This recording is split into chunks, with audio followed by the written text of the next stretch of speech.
Wait, you ready for some football? Yeah. I just give me a moment. Yeah, you hear that? You hear that? It's football. It's the foot to leather, the banging of helmets and shoulder pads against each other, the cursing that they won't air on TV because it's supposed to be PG product, even though it's kind of a violent thing. But it's football. And we had football over the weekend, college football, that is. And then Thursday, we get the NFL.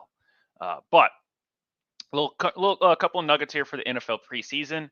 The long, crazy journey that was Brandon Ayuk's offseason has finally come to an end, we think, with San Francisco giving Brandon Ayuk, the wide receiver, a 4-year, $120 million extension, 76 of it guaranteed. Now, the reason I'm bringing up the guarantee number because a lot of times of that they want to put as much as they can in the guarantee. For one, it's great for the player, but two, of salary cap reasons, so they can make sure that they don't of that money that some of that might be incentive based as well, but it doesn't hit their salary cap.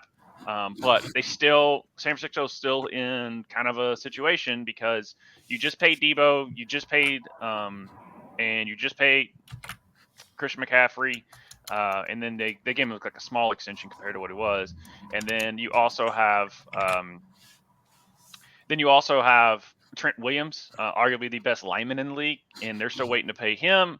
Brock Purdy, so they're going to start taking some salary cap hits, and we'll see how they figure it out from there. All the monies. Yeah.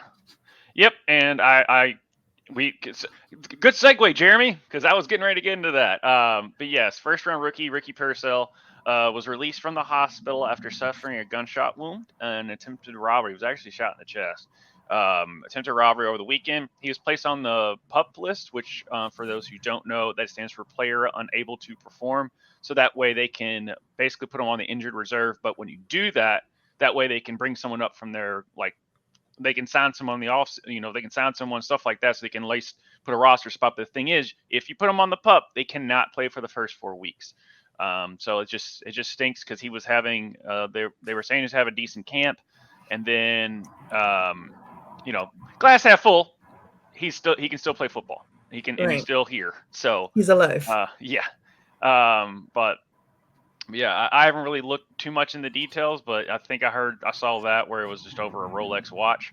But that's not. We just don't need to get into that. But I'm just glad he's okay, Mm-hmm. and hopefully he can have a solid career. It's not the first Mm. rookie to survive a gunshot wound and then come back and playing because it's Brian Robinson Jr. At Washington Commanders had the same thing kind of happen to him. He ended up playing that season, and he's doing fairly well right now. So we're good there. Um, the Ravens kind of restructured Roquan Smith, the linebackers deal, just to kind of make some salary cap room and stuff like that. You see that a lot in the offseason of restructuring, mainly a veteran player Mm-hmm. who, they probably, by restructuring it, they're just freeing up cap with, while also they're not taking a pay cut per se. They're just restructuring to make sure that they have the salary cap where they need it. Moving on to college football, WKU, our alma mater, played Alabama, and yeah, they got bammed pretty bad, 63 to nothing against them. Another couple of nuggets. Miami destroys Florida Gators, 41 to 14. I doubt that coach for Florida is going to make it through the season. He'll probably will, because his team just quit in the second half. So that comes down to coaching because it's not like his he doesn't have a bad roster or anything. I mean, he's got some Mm-hmm. dudes, but and people were expecting something more. I just didn't believe in the coach. So some people were like, "Oh, Florida, I think they can be good." I'm like, "No, they can't. I just don't buy into this coach. I think unfortunately it's just not going to work, and that they probably just need to part ways and call it what it is." There, Notre Dame beats Texas A&M 23-13 at Texas A&M. And then Georgia beat Clemson by beat. I mean, they ran them off. They dog walked them, all pun intended, 34 to 3. Now, some people were saying, oh, because Dabo Sweeney, the coach for Clemson, says, hey, I don't want to transfer. He goes because he doesn't like the transfer portal or NIL or anything like that. He has some good quotes because one of them was do you have a? He's like, oh, I'm always in the transfer portal. I get high schoolers transfer to me every year, and I'm like, okay. And then he also talked about NIL. He goes, yeah, I'm always preaching NIL, God's name, image, and likeness. And I'm like, okay, Dabo. But hey, he's that's who Dabo is, and you always look forward to a Dabo presser because you just don't know what he's going to say, and he's corny as hell. But it's just going to be interesting to see how much more he can really not use the transfer portal. I think it's going to be inevitable that he's going to have to use it because a lot of times you will lose guys to the transfer portal and then you don't replace them because your high school guys are just not there yet development wise. But it's not like he's not going to put a bad product in the field. I just think he's going to suffer a little bit because of it.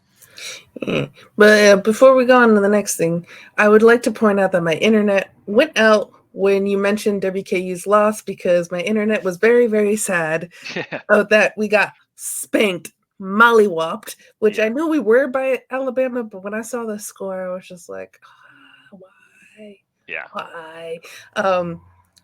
The funny thing about the Notre Dame Texas A&M is Ted Cruz has become the Drake of, anytime Drake puts on a shirt of a team, that Right. team loses. Well, anytime Ted Cruz shows up to a game in Texas, that Texas team loses, and he was there at the Texas A&M game, and even the Texas A&M coach was like, he's going to be our good luck charm, and he was not. He was not. He was not. And to answer Jeremy Miller, not really. Like my brothers and my dad are. My mom actually hates University of Miami. And she has a reason for it because they were trying to make her redo a bunch of classes that she did in community college when she was there for a semester. And so then she was only there for a semester and then left. So we have a love-hate for University of Miami.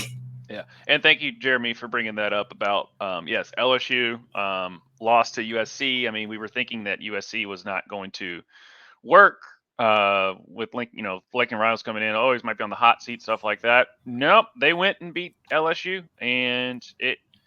I don't think it's a craft for sign to panic with the new 12-team playoff because as long as you can make your conference championship and win it, you will get a first round bye. So you're not over.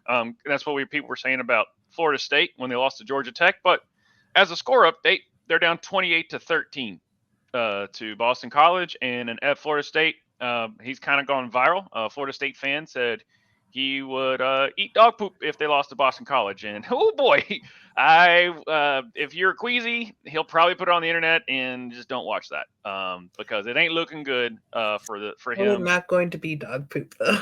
I don't know. I don't know. That's what he said, and so many people are just latching on to that storyline there. A couple of funny videos or cool videos for us as far as the college football is concerned. Here's one that best flop of the year so far. Conduct fouls for each of those players. It is I love the commitment by his teammate though here. Yeah. Got to Well, resuscitate. if Barnett had just fallen down, he may have been all right. But a little accident. Yeah. And then these were so far two of the best catches I've seen. This first one is from Travis Hunter. I mean, him just reaching through, that's just incredible. Yes, it's a glitch from EA Sports. And then this receiver for USC with the one-handed. Yeah, that catch was crazy. Yeah. I'm sure they're going to take a look at that to see if he held on to it. I say just for him, give it to.